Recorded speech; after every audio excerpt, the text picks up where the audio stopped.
Metal and non metal जो chapter है यहाँ से मैं इससे पहले देखिए जो भी चैनल को सब्सक्राइब नहीं किया है पहले सब्सक्राइब कर ले, क्योंकि मैथ्स अभी भी बाकी है। मैं 2 चैप्टर दे चुका हूँ आपका साइंस का। अब की बार मैंने 3 चैप्टर से शुरू किया है और 4 5 6 सब कुछ दे दूँगा मैं, मतलब लगभग जितना हो सकता है मैं आधे घंटा में कंप्लीट करने की कोशिश करूँगा। सो पहला क्वेश्चन देखिए, स्टेटमेंट बेस्ड क्वेश्चन पूछेगा एग्जामिनर, ठीक है। तो इसमें हमें क्या करना है नहीं करना है तो वो हम डिस्कस करेंगे। पहला तो हुआ जो क्वेश्चन यहाँ पे दिया है इसका 1 नंबर चाहिए, क्योंकि यहाँ पे ये जो पूछा है रोमन 1 रोमन 2 रोमन 3 बहुत इंपॉर्टेंट है, रोमन 2 बहुत इंपॉर्टेंट है और कई सारे अंदर से क्वेश्चन बनेंगे। सो जो इनर क्वेश्चन बनेगा, जिस तरह पहला क्वेश्चन ये है, बुक लेके बैठिएगा। What happens when the metal are burn in air, air में मेटल को बर्न करने से क्या होता है, तो इसका आंसर यहाँ पे लिखा हुआ है। जब हम एक मेटल को एयर में बर्न करते हैं तो मेटल और ऑक्सीजन के साथ रिएक्शन होता है तो हमारा मेटल ऑक्साइड क्रिएट होता है। तो हमें बोलना पड़ेगा कि जब मेटल को ओपन एयर में बर्न किया जाता है तो मेटल ऑक्साइड क्रिएट होता है, मेटल ऑक्साइड बनता है। तो ये रिएक्शन भी आप लिख सकते हैं। ये पहला क्वेश्चन रहा। अब हम आगे करते हैं। ये भी एक अपने आप में क्वेश्चन है, क्योंकि क्वेश्चन मार्क यहाँ पे दिया हुआ था। आप देख सकते हैं क्वेश्चन मार्क है, ये क्वेश्चन है। ये क्वेश्चन है what happen when metal react with the water, water के साथ मेटल का क्या रिएक्ट होता है। तो आप देख सकते हैं यहाँ पे जब मेटल को वाटर के साथ रिएक्शन किया जाता है मेटली ऑक्साइड और हाइड्रोजन गैस क्रिएट होता है। तो आपको यही बोलना पड़ेगा कि हाइड्रोजन गैस और मेटल ऑक्साइड बनता है। तो बहुत इम्पोर्टेंट रहा ये भी एग्ज़ाम के लिए, क्योंकि एमसीक्यू क्वेश्चन बना सकता है। अब मेटल को जब एसिड के साथ रिएक्शन किया जाता है तो क्या होता है, तो सॉल्ट और हाइड्रोजन गैस बनता है। तो ये भी एक इम्पोर्टेंट रहा।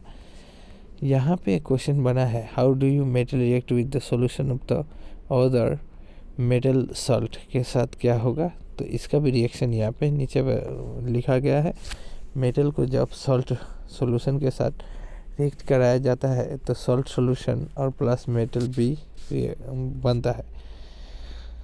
तो ये सब नहीं चाहिए, हम क्वेश्चन की बात करते हैं। ये इम्पोर्टेंट क्वेश्चन रहेगा, why is the sodium keeped, kerosene oil में सोडियम को क्यों डुबो कर रखा जाता है। ये क्वेश्चन ऑलरेडी कई बार एग्जाम में पूछा है, 1 नंबर वाला। तो मोस्ट पीवीआई क्वेश्चन रहा, मैं बोला ये आएगा ही आएगा, ठीक है। नंबर 2 क्वेश्चन भी कई बार एग्जाम में पूछा है, चाहिए। नंबर 3 नहीं चाहिए। उसके बाद हम बात करते हैं नंबर 4। नंबर 4 को आप आराम से पढ़ सकते हैं, नंबर 5 को भी पढ़ सकते हैं, लेकिन यहाँ पे बात कीजिएगा तो हम नंबर 4 को छोड़ सकते हैं, नंबर 5 को ले सकते हैं। बहुत इम्पोर्टेंट रहा। यहाँ पे है how do the metal and non metal react. तो ये भी एग्जाम में क्वेश्चन पूछ चुका है, तो इसको भी हम नहीं भूलेंगे, क्योंकि हम इसको छोड़ देंगे तो बहुत लॉस करेंगे, क्योंकि ये क्वेश्चन का आंसर बहुत ईजी है। तो आप इसको ज़रूर पढ़िएगा। ये वाला क्वेश्चन देखते हैं यहाँ पे। इसका 1 नंबर इम्पोर्टेंट रहा और 3 नंबर इम्पोर्टेंट रहा और 2 नंबर इम्पोर्टेंट रहा। ओके, मैं बस इम्पोर्टेंट दे रहा हूँ एग्ज़ाम से पहले। एग्ज़ाम सामने है, आगे बढ़ते हैं। यहाँ पे बात करते हैं, यहाँ पे 2 नंबर इम्पोर्टेंट है, 3 नंबर इम्पोर्टेंट है। ओके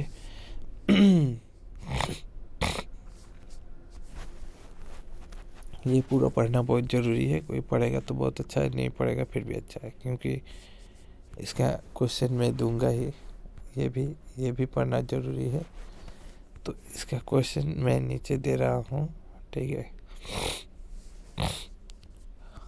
ये क्वेश्चन पूछा था वाटर एलॉय, 2 नंबर पूछा था एग्जाम में। वो दोनों बहुत इम्पोर्टेंट रहेगा। और ये पढ़ना है व्हाट यू हैव लर्न, क्योंकि एमसीक्यू यहीं से बनाता है एग्जामिनर। मेन क्वेश्चन की बात करूँ तो ये एमसीक्यू वाला ऑल पढ़ना है और हम सिलेक्शन करेंगे बोर्ड क्वेश्चन पे। 5 नंबर इम्पोर्टेंट रहेगा दोनों, 6 नंबर इम्पोर्टेंट रहेगा, 7 नंबर भी इम्पोर्टेंट है, 8 नंबर छोड़ सकते हैं, 9 नंबर इम्पोर्टेंट है, 10 नंबर है, 11 नंबर है, 12 नंबर है,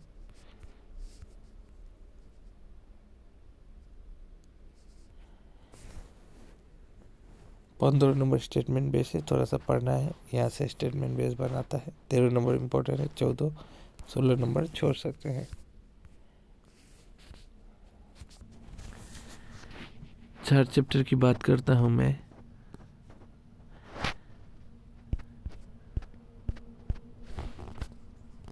चार चैप्टर में ये स्ट्रक्चर वाला एक तो दे देता है, यहाँ से मीथेन, इथेन, प्रोपेन, ब्यूटेन, ये स्ट्रक्चर बनाने देता है एग्ज़ाम में। ये सब स्ट्रक्चर आपको बनाना है, याद कर लेना है।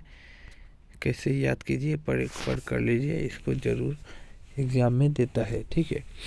और अगर विश्वास ना हो तो प्रीवियस पेपर उठा के आप देख सकते हैं, मैं गलत बोल रहा हूँ या सही बोल रहा हूँ, ठीक है। उसके बाद मैं अब तो क्वेश्चन पे चलूँगा ना मैं। ये वाला इम्पोर्टेंट है 1 नंबर।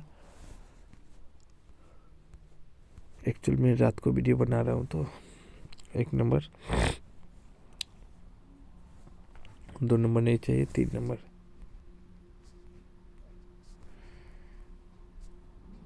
4 नंबर में बस सिर्फ ये 3 नंबर वाला पढ़ना है 4 नंबर का, 5 नंबर नहीं चाहिए।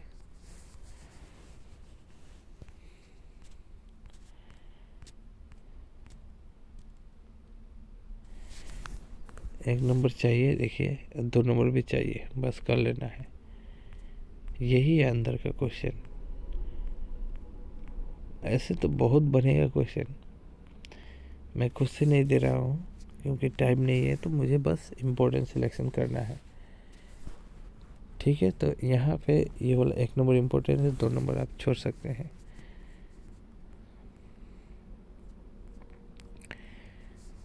एक नंबर इम्पोर्टेंट है, 2 नंबर आप छोड़ सकते हैं।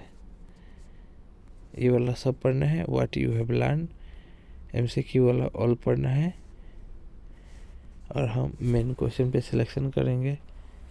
6 नंबर चाहिए, 7 नंबर चाहिए, 8 नंबर नहीं चाहिए, 9 नंबर चाहिए, 10 नंबर चाहिए, 11 नहीं चाहिए, 12 चाहिए, 13 नहीं चाहिए, 14 नहीं चाहिए, 15 बहुत इम्पोर्टेंट है, तो 15 नंबर को बहुत मोस्ट BBI हम मार सकते हैं, ठीक है।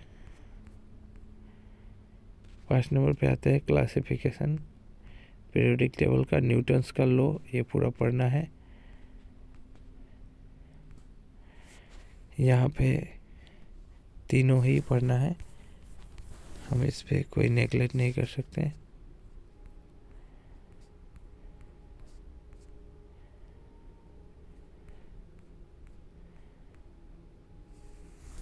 यहाँ पे 1 नंबर छोड़ दीजिए, 2 नंबर, 3 नंबर, 4 नंबर।